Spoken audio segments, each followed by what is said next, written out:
Welcome back to Taddy's Restorations, everybody.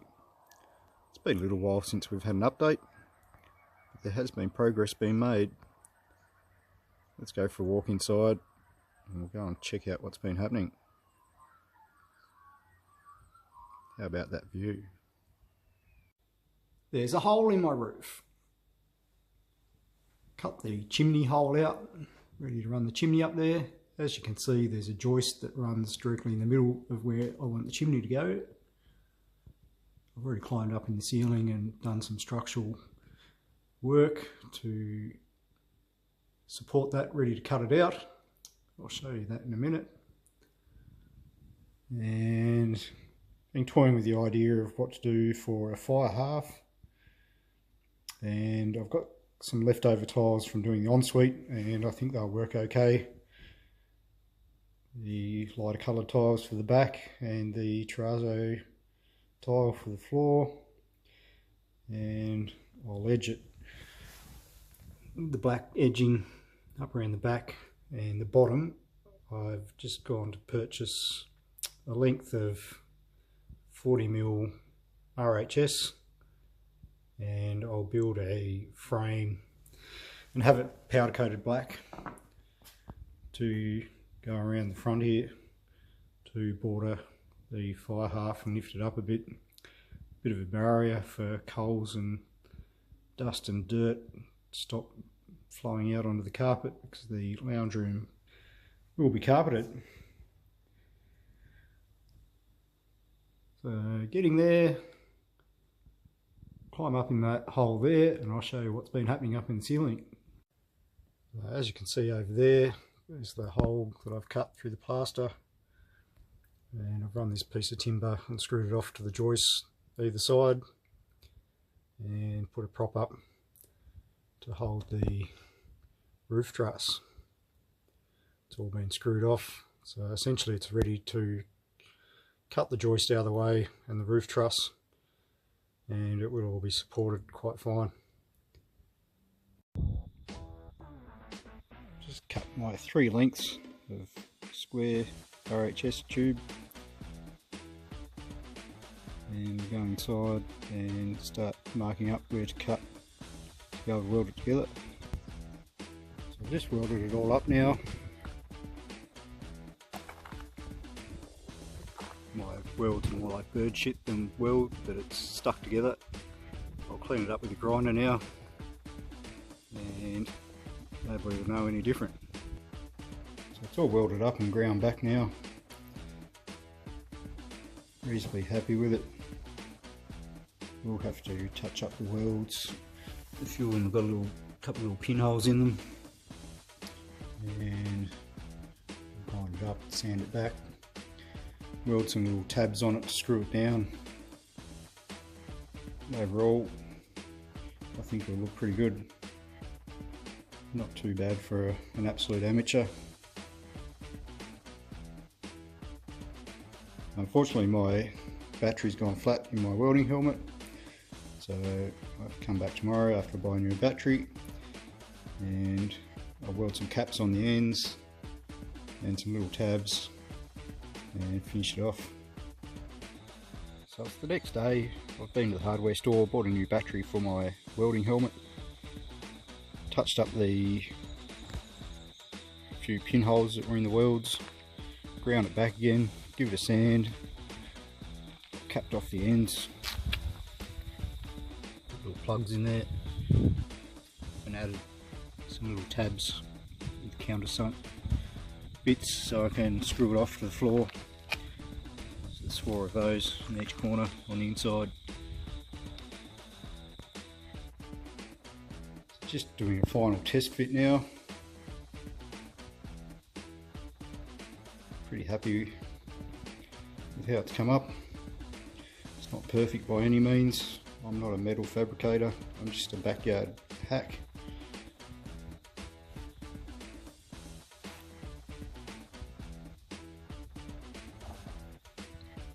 As you can see, the little tabs on the inside, so you can screw it off to the floor to mount it. And then on the inside it'll get tile underlay nailed down to the floor, and then floor tiles will go over the top. It'll get grouted off, and then the wood heater can be installed. So I've got it to the point now where I'm pretty happy that it's finished, and I'll drop it off to the powder coater tomorrow. Get it powder coated satin black. I could just paint it, but powder coating will be a lot more durable. I've just managed to get the old wood heater out onto the deck. It's not the lightest of things, but in the process of just pulling it apart in order to give it a good clean up, de-rust and new coat of paint before it gets reinstalled. So a lot of wire brushing and sanding later. Nearly got it all ready to give a new coat of paint. You can see down here, about to give it a wipe over with some wax and grease remover and lay some fresh paint down on all the panels for the wood heater. So just cleaned it up as best as possible. It's all had a coat of paint now. The wood heater paint is horrendously expensive. I think it was like $35 a can, and it didn't go far. I used 2 cans on the whole lot, and coverage isn't great. But it is what it is, and it's as good as it's going to get.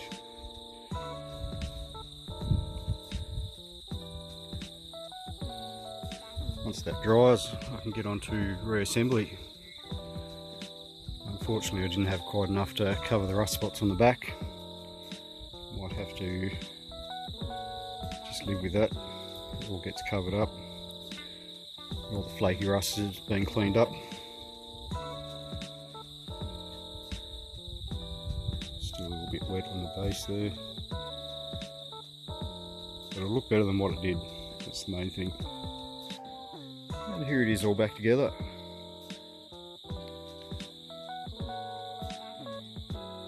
Not perfect like I mentioned before, but it's a damn sight better looking than the rusty mess that it was previously.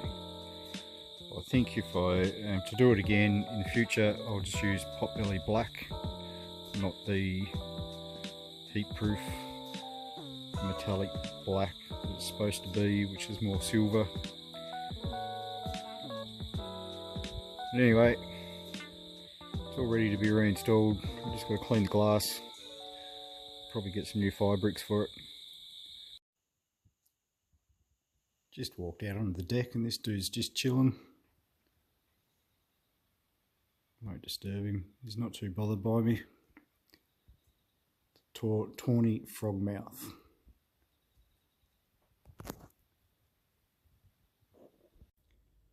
Well, please excuse the mess. I'm having a bit of a crack at this plastering game. And I've got the first coat on in this corner and the internal corner done. Pretty happy with how that turned out. Thought it was going to be a disaster. And I've got the metal edging strip up there. Got the metal edging on here in the first coat. All the joins up there, first coated. A bit more done in here. Up around where it was butt joined to the old plaster, I've sort of filled the gap in and then sanded, feathered it back so the second coat can sort of feather out. But I haven't taped it, so it'll be interesting to see whether it cracks or not. I didn't want to tape it because there was such a ridge there and would have had to build up too much plaster to cover it. I think it'll be fine because it's all attached over timber. Another internal corner there, another internal corner here, another one in here. But this wall being so tall, I've only got 2.7 metre lengths of the metal edging. It's not quite tall enough, I think it's 3 metres that length. So I'll have to go to the plaster shop and get some longer lengths of metal edging for this wall. About to apply the second coat. we'll see how it goes. So the first section of wall is now top coated and sanded. I'm reasonably happy with how it's turned out. Might be a little bit lumpy in spots, but once there's paint on there, I don't think it'll be too bad. So I've got that side done, and this side of this wall, patch in here. Up to the top of that corner, all in here, still got to be, I think that still needs a second top coat and finishing coat. Same with the wall behind there, and the rest of the kitchen. All still needs doing, but I want to focus on getting this piece in here finished, and I'm going to wrap this beam in Tas oak. I need to get that up there so I can run the cornice along there, and at least get this corner and that wall finished off so that I can get the fire half in and get the wood heater installed, because it's cooling off really quickly. So after finishing sanding the wall in the corner, I decided I better get some top coat on the join in the ceiling. I'd already sanded that back and I had 2 coats on it, a base coat. So I had a little bit of an issue when I was doing this back wall. I found the top coat was quite thick. It wasn't laying out very nicely, so I thinned it out a little bit and mixed it and applied it to the ceiling, and it went on much nicer. Making slow progress with plaster, but it's getting there. Got top coat on in there, needs sanding obviously still. I've just put up the offcuts sample of what I'm going to do with the header beam across the opening. Pop into the shed and see what I'm doing. This is the timber that I've got all prepped, ready to go up to cover the header beam. It's Tas oak. What I've done is I've had to rip down and rebate so it sits in same thickness as the plaster on the top edge, and this piece being the shorter piece on the kitchen side where I didn't take down the cornice will butt up against the cornice, and I'll run a bead of sealer along that before it's painted. And I've just added these strips from the offcuts on the inside of that one there too. As you can see, this one has been rebated as well, and that strip allows for the base piece to sit in there. And I've just been and bought a whole heap of clamps so I can clamp and glue it together and screw it off, and I'll screw down from the top side as well into this to hold it. So these strips that I've added on the inside are basically just to screw it all together. So it will, where I've got it clamped there, either side, that's sort of what it would look like, and it will get sanded and varnished. I'll get it all back together and complete and see what it looks like with a coat of varnish. And this is it, all screwed together, glued, clamped. Wait for the glue to dry now, give it a sand up. We'll have to fine tune the ends for the length, give it a coat of satin varnish, and it'll be ready to install. Once this goes up, I can install the cornice, get some paint on the walls. And this is it flipped over, which will be the bottom side.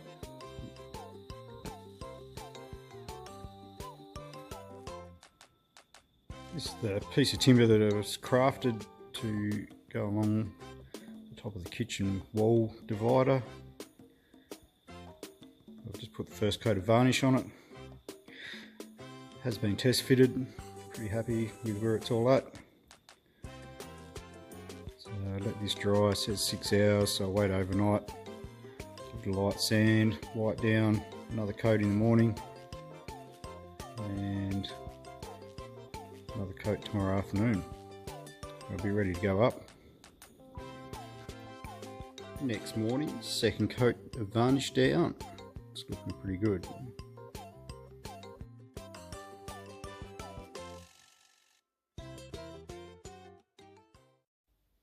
Looks like an absolute bomb's gone off.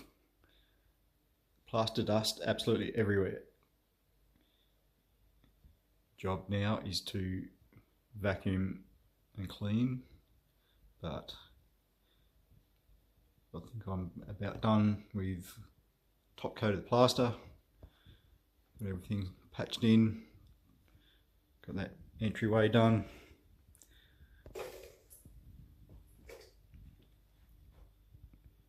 And the top of the kitchen walls all blended in and sanded. After clean up, got a couple of bits of cornice to finish up on top of that wall and top of this wall, and should be able to get some paint up. It's got the last piece of the cornice installed in the lounge room. The wall's been sanded. Had to stick a few nails in there that will need holes filling and sanding to get it to sit where it needed to sit. But overall, I think it'll be pretty good. Got these pieces cut down here, ready to go up. Around here, that's the next challenge. And there it is, last piece of the puzzle. Last piece of cornice has been patched in. A little bit of finishing work to do, just tidy it up, smooth up a little bit up there, needed touching up. Hopefully once I get some paint on here, it'll look pretty good. How about that view out those dusty windows? Can't wait to get this paint up, get the wood heater reinstalled, sitting over there ready to go in, get the kitchen out of the lounge room and actually get a lounge room. Pretty happy with how everything's turned out as far as the plastering's gone. Absolute amateur, never done it before. All seems to be pretty good, but proof will be in the pudding. It might be a bit lumpy once paint goes up, but none of the rest of the house is straight and square, so it shouldn't matter. It's a couple of days later. I've got most of the plaster all sealed. I ran out of sealer for just down along the back of the sink there. I'll go in and get another tin. I've got a coat of sealing white on the cornice, 2 coats actually all the way around. It's all blended in pretty nicely, but I've had a little bit of a disaster with the paint in the lounge room. This colour is called Puddle. It is a Dulux colour. I had it left over from the last property I lived in, which was quite a small cottage, and I painted the lounge room in this colour there with white trim. It looked really quite good, but it did have a lot of dark timber accents and was more of a cottagey sort of house. I put a coat of that because I had some left over on the walls in here and I absolutely hate it. So the majority of the house is going grey tones, colours, and the fireplace half, the bottom of that will be these tiles and the wall tiles up around the back. The wall tiles are sort of like a cement colour. I have this other grey colour. It's called Silkwart. I'm not quite sure, it may be a little bit too dark. It'd be hard to tell in this light. I might go similar tone but lighter shade and repaint the lounge room, get rid of the the puddle colour, which is sort of like a browny, earthy, terracotta-y sort of colour. I just don't think it's going to work with the light coloured timber, Tas oak timber. You can see up there the beam. It sort of does work, but with the kitchen cream windows, it's all, I'm just not happy with it. It's a little bit too dark. So I run to the paint store, get some colour chip samples, and come back and see what colour I paint it. As you can see, the colour is now grey. Much happier with this colour. Works much better. I think it's a little bit lighter shade grey than the colour that I was looking at, that I had the sample of.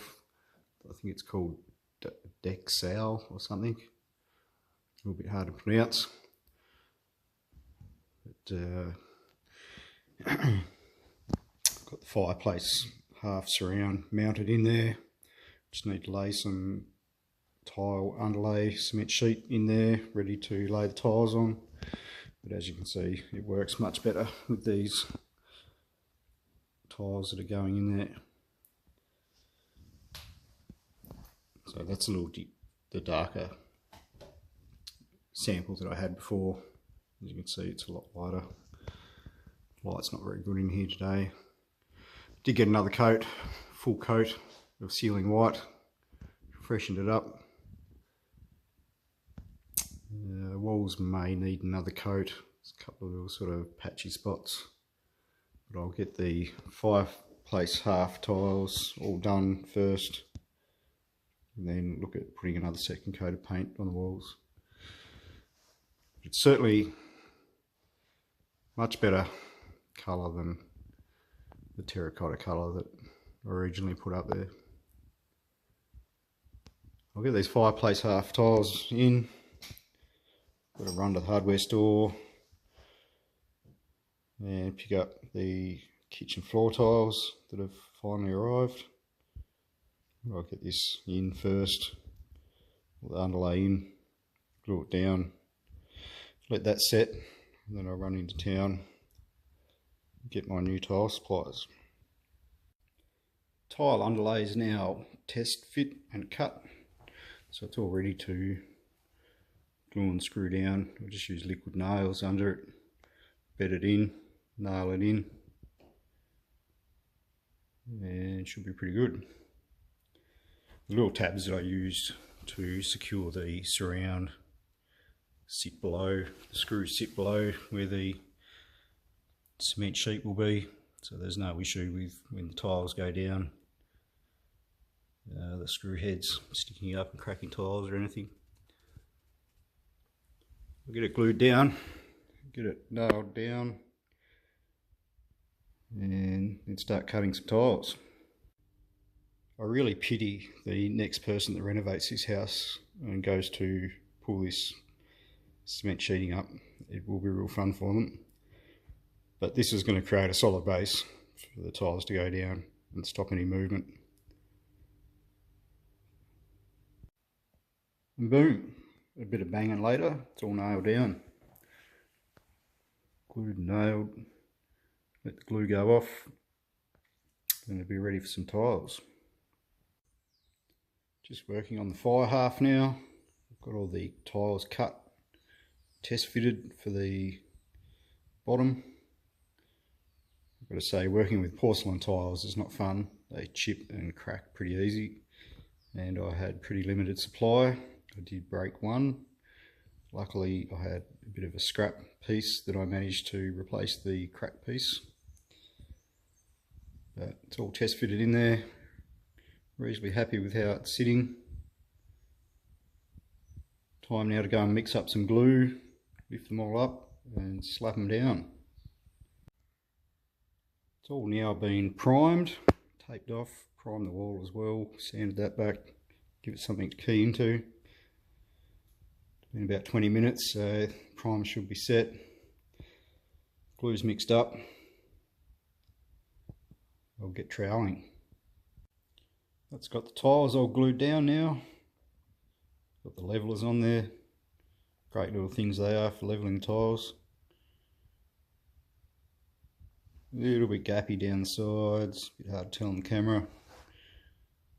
Tiles creaked a little bit from where I originally had them marked, but nothing a bit of grout around the outside won't fix.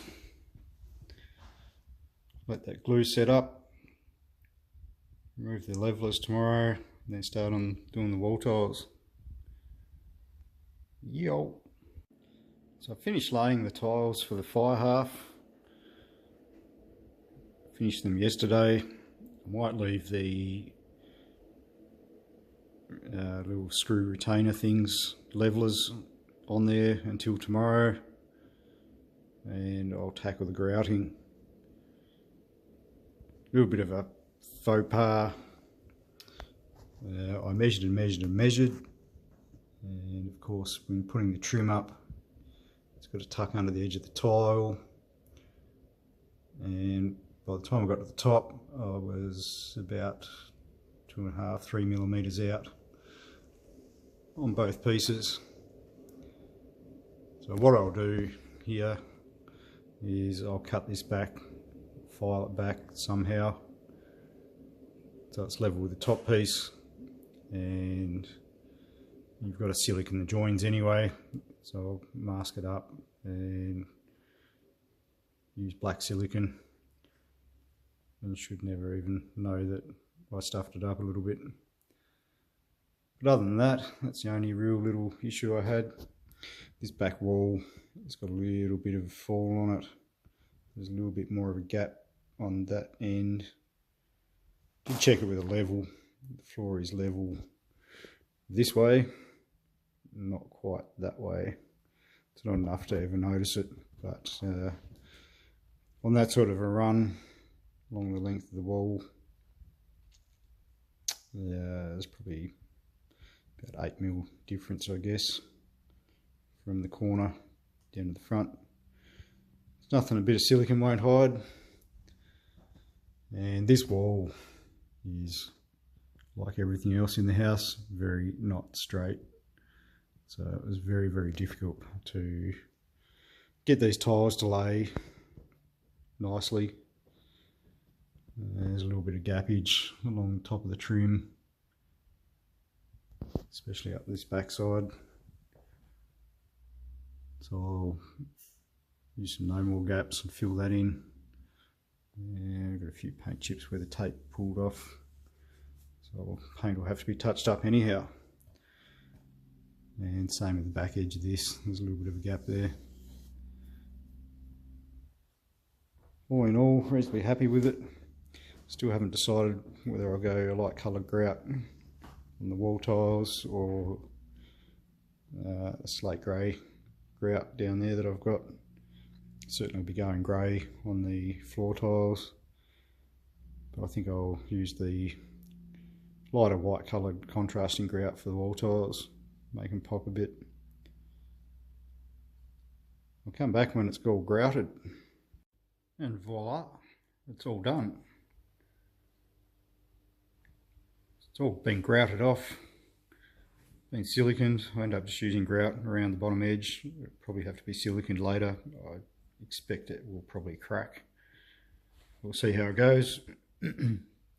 The top edge where there was gaps, it's all been gap filled, ready for a bit of touch-up paint. I wasn't sure about the colour of the grout, whether to go light coloured grout. I ended up just going with a slate grey coloured grout and pretty happy with it. All in all, it's not too bad. Little edges at the top there, I just followed them back and used a bit of black silicone. A bit hard to see, it just sort of tidies up the joins. Same with the inside at the back there. So it's all ready for this wood heater to go back in. Just clean the glass on it so you can actually see through it. Need to give the thing a good wipe down. Wait till somebody else is here to give me a bit of a hand to position it. And then it's onto the flue up through that hole and cut a new hole through the tin on the ceiling. When we come back, it should be sitting right there. Just getting ready to install the flue now. I thought I'd better clean up the flue cover and give that a coat of paint, same as the wood heater. World's most expensive paint apparently. And I've just also done the insulation pipes that go on the inside of that. So it's a triple layered flue, insulated flue, and they're the same as those pieces over there, just galvanised, and it's starting to look pretty daggy, a few scratches and marks, and you're going to see that through the outer cover. So I've just given them a coat of heat-proof paint, and I'll show you that in a minute. It's just an automotive heat-proof paint. This stuff here, can't say I was very impressed with it. It's a new line that Super Cheap Auto are carrying. They're no longer carrying the other brands of paint, and its coverage isn't great. I've got to say that there are other heat resistant paints that are much better, but use 2 cans to paint those 2 pieces. It's all painted now anyway. I'll let it dry off, get up in the ceiling and mark out where I've got to cut through the roof and work on getting the flue installed. These are the inner pieces. I just went and bought a new flue cap. The flue cap was missing. I had the hat but no flue cap, so I've got a brand new flue cap there and a brand new deck tight. Well, the flue's all reinstalled. Just got to put a couple of strap stays on it. This is ready for a fire.